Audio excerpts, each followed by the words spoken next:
TDP అరాచకాలపై రాష్ట్రపతికి ఫిర్యాదు చేసిన వైసీపీ నేతలు.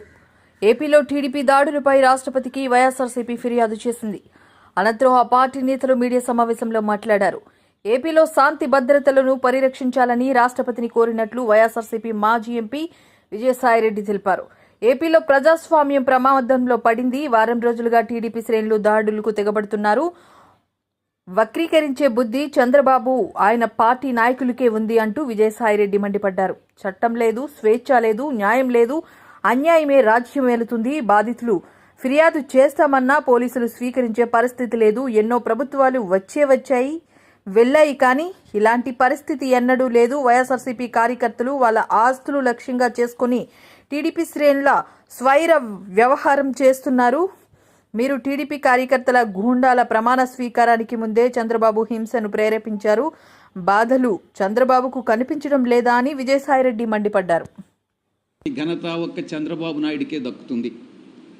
ఈ రకంగా వక్రీకరించేటటువంటి బుద్ధి ఒక్క చంద్రబాబు నాయుడికి, ఆయన పార్టీ నాయకులకు మాత్రమే ఉందన్నటువంటి విషయం అందరూ కూడా గమనిస్తూ ఉన్నారు. ఈరోజు చంద్రబాబు నాయుడు గారి పరిపాలన ఒక ఆటవిక పరిపాలన అన్నటువంటి విషయంగా మనం అభివర్ణించవచ్చు. మీకు వీడియో రూపంలో కూడా తెలుగుదేశం పార్టీ నాయకులు, కార్యకర్తలు, మా కార్యకర్తల పైన చేస్తున్నటువంటి, నాయకుల పైన చేస్తున్నటువంటి దాడుల్ని మీకు చూపించడం జరుగుతుంది. చట్టం లేదు, స్వేచ్ఛ లేదు, న్యాయం లేదు, అన్యాయమే రాజ్యమేలుతుంది. ఈ ప్రమాణ స్వీకారానికి ముందే ఈ రకమైనటువంటి ప్రామాణికాలు సృష్టిస్తున్నారు అని అంటే దీని మీరు అర్థం చేసుకోవచ్చు చంద్రబాబు నాయుడు పరిపాలన రాబోయేటటువంటి 5 సంవత్సరాల కాలంలో ఎలా ఉంటుంది అన్నటువంటిది. కనీసం ఫిర్యాదు చేస్తామన్నా కూడా దాడి చేయించుకొని, దాడి జరిగిన తరువాత గాయాలకి గురై తరువాత కూడా ఫిర్యాదు చేస్తామనంటే అధికారులు భయపడుతున్నటువంటి పరిస్థితి ఫిర్యాదు తీసుకునేదానికి. ఇది చంద్రబాబు నాయుడు పరిపాలన. ఈరోజు రాష్ట్రాన్ని అత్యంత భయానకమైనటువంటి వాతావరణంలో ఈరోజు చంద్రబాబు నాయుడు ప్రమాణ స్వీకారానికి ముందే నెట్టడం జరిగింది. ఇక ఆంధ్ర రాష్ట్రం ఏర్పడిన తరువాత రాష్ట్రం మొట్టమొదటిగా మద్రాసు రాష్ట్రం నుంచి విడిపోయి ఆంధ్ర రాష్ట్రం ఏర్పడిన తర్వాత ఎన్నో ఎన్నికలు జరిగాయి, ఎన్నో ప్రభుత్వాలు వచ్చాయి, ఎన్నో ప్రభుత్వాలు వెళ్ళాయి. కానీ ఈ విధంగా ఎన్నడూ లేని విధంగా ఎన్నికల తర్వాత హింస చెలరేగడం అన్నటువంటిది ఈ యొక్క చంద్రబాబు నాయుడే నాంది పలికాడు అన్నటువంటి విషయాన్ని నేను మీకు తెలియజేస్తా ఉన్నా. ఎన్నికల కోడ్ వచ్చిన తర్వాత వైఎస్ఆర్ కాంగ్రెస్ పార్టీయే లక్ష్యంగా, పార్టీ శ్రేణులే లక్ష్యంగా కొనసాగినటువంటి దాడులు ఎన్నికల ఫలితాల తర్వాత కూడా కొనసాగాయన్నటువంటి విషయం మీ అందరికీ కూడా తెలుసు.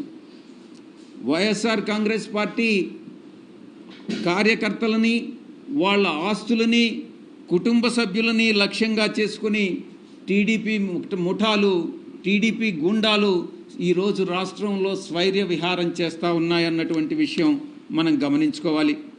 టీడీపీ ప్రభుత్వం అంటే గుండాగిరి అని చెప్పొచ్చు. టీడీపీ కార్యకర్తలా, మీరు గుండాలా అని మేము ప్రశ్నిస్తూ ఉన్నాం. మీరు అడగొచ్చు, ప్రభుత్వం ఇంకా ప్రమాణ స్వీకారం, ముఖ్యమంత్రి గారు ప్రమాణ స్వీకారం చేయకముందే మీరు ఈ ఆరోపణలు చేస్తున్నారు అని మీరు ప్రశ్నించవచ్చు. నేను ఒకటే సమాధానం చెప్తా ఉన్నా, ఉద్దేశపూర్వకంగా చంద్రబాబు నాయుడు ప్రమాణ స్వీకారానికి ముందే ఈ యొక్క హింసను ప్రేరేపించాడు అనేటటువంటి విషయంలో ఎటువంటి సందేహం లేదు. ప్రమాణ స్వీకారం చేసిన తరువాత ప్రభుత్వం బాధ్యత వహించాల్సి వస్తుందనని ప్రమాణ స్వీకారానికి ముందే వైఎస్ఆర్ కాంగ్రెస్ పార్టీ కార్యకర్తల మీద దాడులు జరపండి అనని ఆయనే స్వయంగా ఆదేశాలు ఇచ్చాడు అన్నటువంటి విషయం అంతర్గతంగా తెలుగుదేశం పార్టీ నాయకులు చర్చించుకుంటున్నటువంటి విషయం మీ దృష్టికి వచ్చే ఉంటుంది.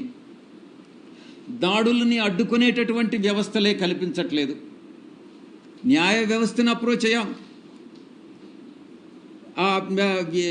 పోలీస్ వ్యవస్థను అప్రోచ్ అయ్యాం, రెవెన్యూను అప్రోచ్ అయ్యాం.